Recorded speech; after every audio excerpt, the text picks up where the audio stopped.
오늘 우리에게 주시는 하나님의 말씀은 창세기 26장 26절부터 33절까지 말씀입니다. 저와 여러분이 한 절씩 교대로 읽겠습니다. 아비멜렉이 그 친구 아웃삿과 군대 장관 비골과 더불어 그랄에서부터 이삭에게로 온지라. 이삭이 그들에게 이르되 너희가 나를 미워하여 나에게 너희를 떠나게 하였거늘 어찌하여 내게 왔느냐. 그들이 이르되 여호와께서 너와 함께 계심을 우리가 분명히 보았으므로 우리의 사이 곧 우리와 너 사이에 맹세하여 너와 계약을 맺으리라 말하였노라.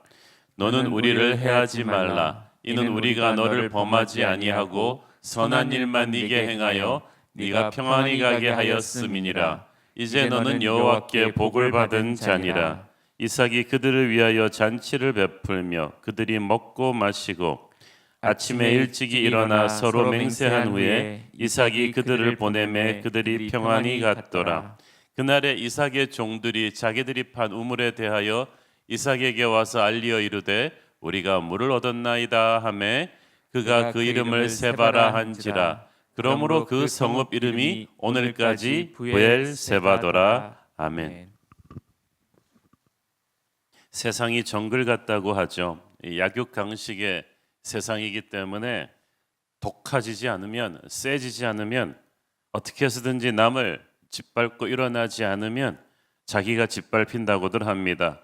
그래서 사람들은 정말 전쟁같이 사는 것 같습니다. 서로 지지 않으려고 남보다 조금이라도 더 가지려고 안간힘을 씁니다.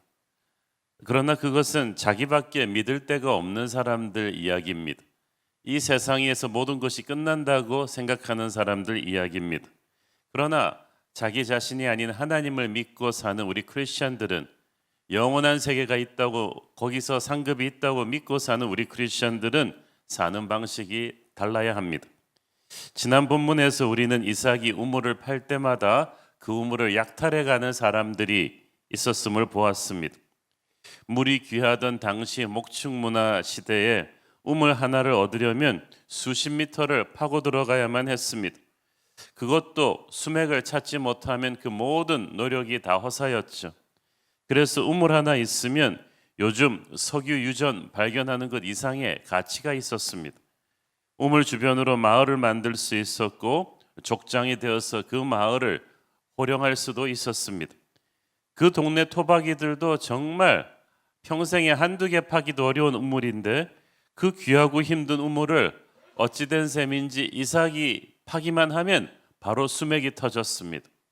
하나님의 사람은 세상 사람들이 노력해도 안 되는 거, 애써도 안 되는 것을 정말 하나님의 은혜로 이루는 사람들이죠. 그러자 그 동네 토박이 주민들이 몰려와서 이 우물은 우리 거다라고 막 생떼를 썼습니다. 원래대로라면 당장 전쟁이 날 판이었죠. 이삭이 힘이 없는, 비록 이 유목민이긴 했지만 힘이 없는 사람이 아니고 아버지 때부터 길러온 수백 명의 사병들도 있고 한판 일전을 불사할 수도 있었지만 이삭은 너무나 온순하게 그 우물을 그냥 순순히 양보하고 다른 데로 가서 또 우물을 팠습니다. 또 수맥이 터집니다. 그랬더니 그 땅에 토박이들이 와서 또 자기들 우물이라고 생떼를 썼습니다. 또 양보하고 물러납니다. 이러기를 몇 번을 반복했는데 이삭의 놀라운 점은 자기 우물을 약탈해가는 사람들과 싸우지 않았다는 사실이에요. 힘이 있는데도 절제합니다. 이것은 진정한 온유함이죠. 이것이 하나님의 사람입니다. 하나님의 사람은 세상 사람과는 달리 그렇게 막 싸우고 다니지 않습니다. 원망하거나 불평하지 않습니다. 억울하게 자기 것을 뺏고 모함하는 사람이 있다 할지라도 보복하지 않습니다. 그러나 우리는 그렇다면 무기력하게 당하고만 삽니까? 그렇지 않고 이렇게 새벽기도 하면서 우리 하나님께 온전히 이 문제를 올려드립니다. 그러면 하나님께서 다루십니다. 시편 37편 1절 2절을 보십시오. 악을 행하는 자들 때문에 불평하지 말며 불의를 행하는 자들을 시기하지 말지어다. 그들은 풀과 같이 속히 배임을 당할 것이며 푸른 채소같이 쇠잔할 것이미로다. 우리는 악한 자들을 하나님이 다루실 것을 믿고 악을 악으로 갚지 말고 선으로 악을 이기는 것입니다. 이것이 바로 우리 크리스천들이 세상을 사는 방법입니다. 이렇게 살면 패배자 같고 세상에서 무시당할 것 같죠? 근데 결코 그렇지 않습니다. 어제 본문을 보면 이삭이 부를 축적하는 과정에서 그가 악착같이 돈을 번 것이 아니고 하나님이 부를 주시는 것을 볼 수가 있습니다. 그것도 그의 농사의 100배를 얻었다고 했습니다. 이건 사람의 힘으로 되는 수확이 아니죠. 얼마나 부자가 되었던지 주변 사람들이 막 질투할 정도였습니다.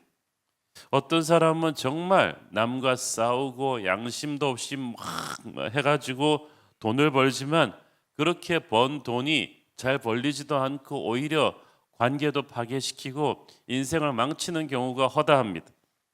이삭은 자기가 이렇게 애써 판 우물을 다른 사람들이 약탈해 가는데도 인간적인 방법으로 싸우지 않습니다. 살다 보면 우리가 참 남과 충돌을 하는 경우가 많습니다. 대부분 밥그릇 문제죠. 돈 문제입니다. 이해관계가 걸려서 그렇습니다.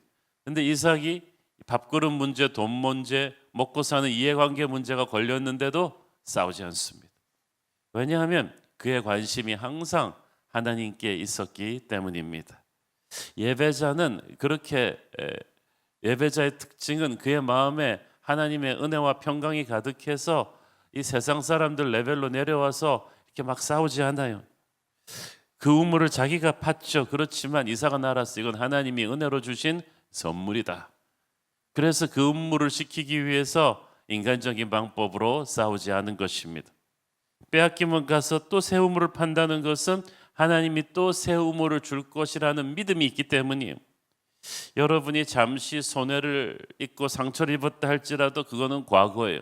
여러분이 과거의 실패에 집착하지 말고 하나님을 믿고 새로운 미래로 나가면 하나님이 또 새 우물을 주실 것입니다.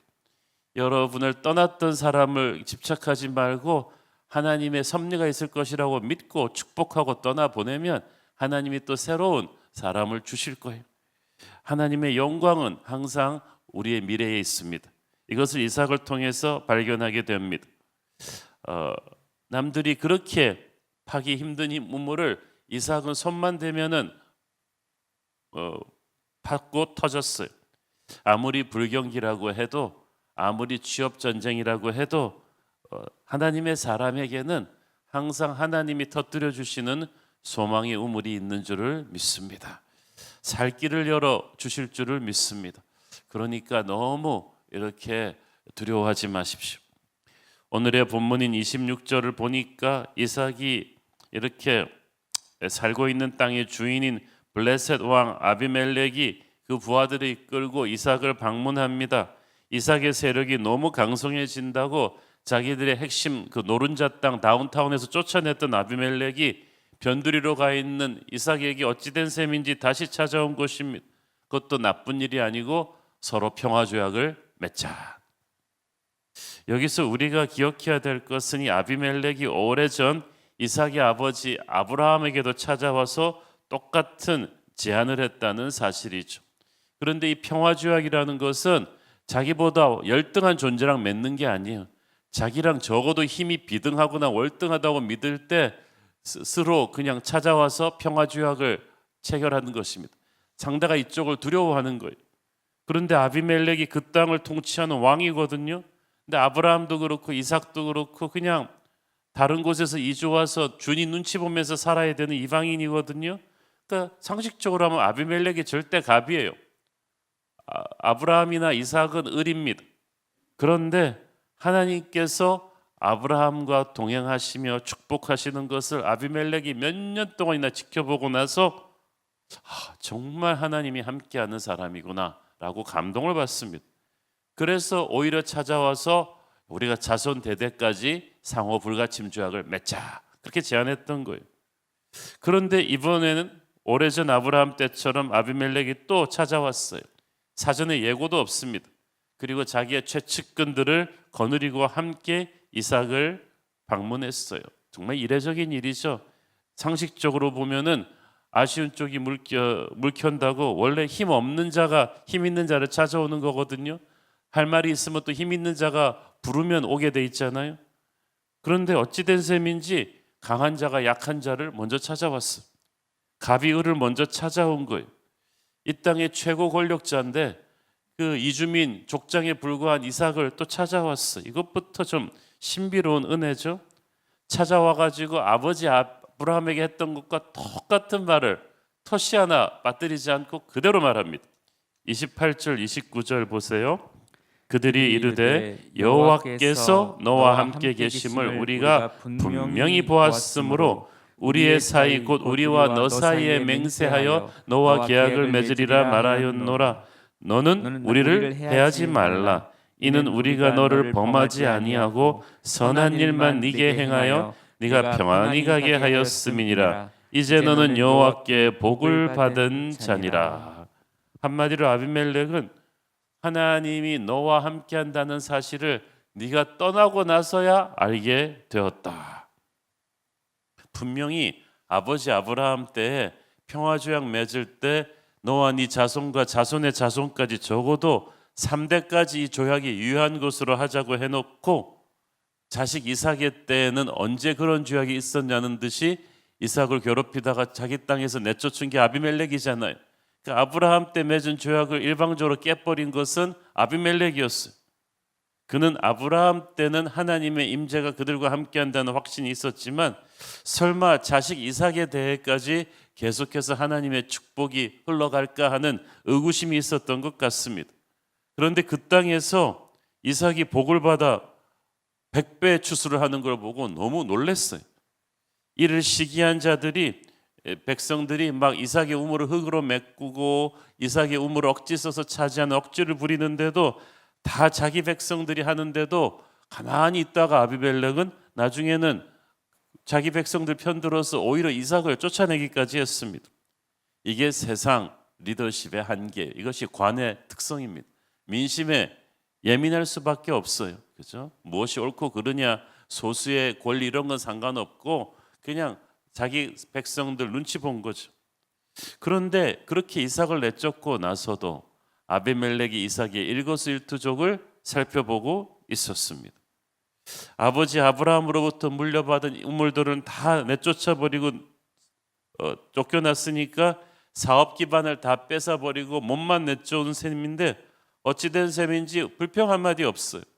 그냥 가는 곳마다 새 우물을 파는데 물이 또 터지고 희한하게 그리고 아비멜렉 백성들이 몰려가서 우리 거라고 억지를 부리는데도 뭐 그냥 또 양보하고 물러가고 새 우물 또 파고 또 기적같이 새 우물 터지고 이 사람한테는 기적이 상식처럼 일어나니까 아비멜렉이 놀랐어요. 우연이라고 하기에는 너무 놀라운 일들이 계속 반복됩니다. 저와 여러분의 삶에도 그런 하나님의 기적의 은혜가 날마다 임하기를 축원합니다. 오늘 임하기를 축원합니다. 어쨌든 이런 일이 계속되다 보니까 아비멜렉의 마음속에 저도 모르게 하나님에 대한 두려움이 스물스물 올라오기 시작했습니다. 도대체 이삭 저 사람 뭐냐 도대체. 어떻게 저 평생에 한두 번 뚫기도 힘든 우물을 손만 대면 저렇게 쉽게 파낼 수가 있지? 아버지 아브라함 때와 그를 지키셨던 하나님의 손이 저 가문에는 끊임없이 흐르고 있나 보다. 어떻게 이민 와서 이쪽 사정에도 잘 밟지 않으면서 사업만 하면 농사만 지으면 저렇게 우리보다 100배로 잘 되는 거야? 왜 힘이 있으면서도 우리한테 우물 뺏기고도 우리랑 싸우지를 않지? 하나님이 함께하는 사람이구나. 저런 사람이랑 원수 관계가 되면 우리가 하나님한테 어떤 일을 당할지 몰라. 그건 안 되지. 아비멜렉이 이삭이 아니라 이삭 뒤에 계신 하나님을 느끼기 시작했습니다. 이런 사람과 적대시하다가는 큰일 나겠다고 생각한 거예요. 이것은 사람의 힘으로 쌓아 올린 성공이 아니라 하나님이 주신 성공이 주는 권위예요. 이 권위는 감히 질투할 수도 없습니다. 상식적으로 이해가 되고 원인 분석이 되는 성공에는 세상 사람들도 별 감동받지 않습니다. 우리도 그렇게 하면 된다고 생각하니까. 그러나 도대체 논리적으로 상식적으로 이해가 안 되는 성공을 하는 것을 보면 그들은 두려움을 느끼죠. 그 두려움은 하나님이 주시는 것입니다. 정말 뜻깊은 장면이죠. 이삭이 싸우고 대들어서 얻은 명예가 아니라 물러나고 포기하고 손해봄으로써 결국은 하나님께서 이삭의 손을 열방 앞에서 들어주셨습니다. 그래서 아무 일도 없었는데 아비멜렉 스스로 찾아와서 서로 공격하지 않는 동맹 조약을 맺자고 합니다. 우리는 여기서 우리 예수 믿는 사람이 얻을 수 있는 진짜 복이 무엇인지, 인생의 보람이 무엇인지 발견할 수 있습니다. 우리는 힘을 가지고 남을 압박해서 남의 눈에 피눈물 들게 하면서 성공하는 사람들이 아니에요. 우리는 져주고 이기는 사람들입니다. 내려놓음으로써 모든 것을 얻을 수 있는 사람들입니다. 매맞고 승리하는 사람이며 쫓겨나서 영광받는 사람들인 줄 믿습니다. 계속해서 우리 30절 31절 봅니다. 이삭이 그들을 위하여 잔치를 베풀매 그들이 먹고 마시고 아침에 일찍이 일어나 서로 맹세한 후에 이삭이 그들을 보내매 그들이 평안히 갔더라. 하나님의 사람은 결코 세상 사람과 원수가 되면 안 됩니다. 그들이 이해타산적으로 우리를 대하는 걸 뻔히 알지만, 억울한 일도 있었지만 우리는 그들을 이해하고 격려하고 사랑하며 도와야만 합니다. 우리가 세상 속에 살면서 세상과 타협해서는 안 되지만 세상으로부터 도망가서도 안 되죠. 이삭의 그 예수님 닮은 온유한 리더십이 적자 생존의 논리에 젖어 살아가던 그 당시 싸나운 이 세상 사람들을 감동시킨 것입니다. 이게 진짜 전도입니다. 이게 진짜 선한 영향력이죠. 오늘날 우리 크리스천들에게 반드시 필요한 것이 이런 이삭 같은 선한 영향력, 온유하지만 하나님의 능력을 보여주는 그런 일입니다. 우리 주변의 세상 사람들은 아비멜렉을 닮았어요. 안 보는 것 같아도 보고 있어. 우리를 열심히 보고 있습니다. 겉으로는 잘해주는 것 같지만 속으로는 의심의 눈길을 풀지 않고 과연 우리가 말하는 대로 사는가, 믿는 대로 사는가를 뚫어지게 살펴보고 있어요. 우리의 삶과 말이 일치하지 않으면 그들은 위선자라고 등을 돌릴 것입니다. 말하는 대로 살아야 되고요. 그것이 시간이 지나도 퇴색하지 말아야 합니다. 몇 년을 지켜보다가 비로소 와서 아브라함에게 평화주약을 맺자고 했던 아비멜렉이 이번에 아들 이삭도 이렇게 오래 지켜보다가 와서 평화주약을 맺자고 합니다. 굉장히 꼼꼼하고 무서운 사람이 아닐 수 없죠. 세상 사람들이 그래요. 그래서 우리가 그 사람들 앞에서 영적 영향력을 끼치려면 한번 반짝했다가 끝나는 믿음이 아니라 세월이 가도 변함없는 진실한 믿음으로, 그 믿음으로 인해서 복받는 모습을 지속적으로 보여줘야 되는 것입니다. 32절에 보세요. 그 조약이 있고 나서 이삭이 또 우물을 파니까 또 물이 나와요. 하나님이 이삭 편에 서 계십니다. 이삭이 그 이름을 33절에 보니까 세바라고 했고, 우물이 크게 터졌기 때문에 그 우물을 중심으로 마을이 생겨서 그 이름이 부엘세바라고 불리게 됩니다. 이스라엘 국경의 제일 남쪽에 있는 큰 도시 부엘세바가 그렇게 생긴 거예요. 그래서 여러분, 우리가 이스라엘을 가서 얘기해 보면 항상 단에서 부엘세바까지, 우리로 말하면 백두에서 할랏까지 이스라엘 최고의 남단 경계선을 마크하는 그런 정말 의미 있는 도시가 이때 태어나게 되는 거예요. 이삭은 부엘세바로 돌아왔습니다. 이것은 아브라함이 거처했던 곳이고 자기가 모리아산에서 번제로 바쳐질 뻔했던 곳인데, 그 영적인 추억에 담긴 장소에서 다시 시작하는 거예요. 기근 때문에 그랄로 갔다가 이제 다시 부엘세바로 와서 축복이 터졌어요. 정말 하나님께서 새로운 은혜를 그에게 주신 것입니다. 여러분, 하나님의 자리로 돌아오면 새로운 우물이 터질 것입니다. 거기가 새로운 도시가 될 것입니다. 먼저 그 나라와 그를 다시 구하게 되었을 때 이 모든 것을 더하시는 축복이 이삭에게 임했고 오늘 저와 여러분에게도 임하기를 축원합니다. 기도하겠습니다. 하나님, 은혜를 감사합니다. 하나님, 결국은 이삭이 이 사납고 깐깐한 세상 지도자 아비멜렉의 존경을 받아내었습니다. 주님, 우리가 세상 살면서 억울하고 힘든 일 많지만 세상의 방법으로 세상과 싸우지 않고 이삭처럼 온유한 하나님의 방법으로 싸워서 승리하고 복받게 하옵소서.